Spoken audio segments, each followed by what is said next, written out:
Dave Kinchin, the other Dave, was saying he's usually where you are. I see some flashing lights behind you. Yeah, some flashing lights. State Police with that all familiar phrase, you don't have to go home, but you can't stay here. You know, of course, the island shuts down at about, well, usually 10 o'clock, of course, after the fireworks.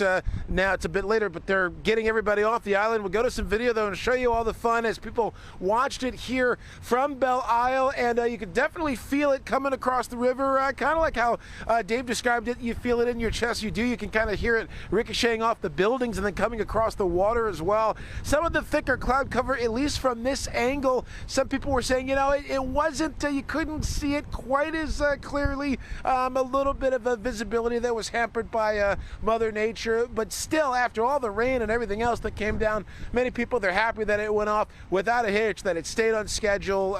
You know, the Ford fireworks, people said they're going to go through it no matter what, and we had a lot of weather here, there's no doubt about it, but right now it's everybody breaking down their tents, getting off the island, and of course a lot of traffic as people are making their way out, and State Police telling everybody don't drive distracted. Of course, it's just a couple of days, I think, until the distracted driving law kicks in, and so that's going to be a whole different thing. But you know, the State Police, they want everybody to get home safely, no distractions, and keep it moving orderly. But yeah, they're definitely we're seeing a lot of those flashing red and blue lights, getting everybody off the island, and saying it's time to wrap it all up here. That's the word from the folks who run the great park of Belle Isle. Back to you.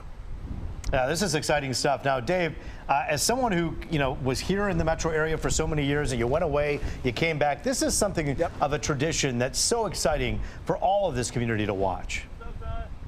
Oh yeah, you know, and this is my first time watching it from the Belle Isle side. I do remember, like, many years ago watching it down in Hart Plaza, and it was great. So this was a whole different vantage point. It's so great to come back and see that tradition. And you know, certain things you don't want to change. That's one of the things you don't want to change. It's part of family, bringing everybody together. The cookouts, and man, oh man, some of that food was looking really good. So that's even another benefit of it as well.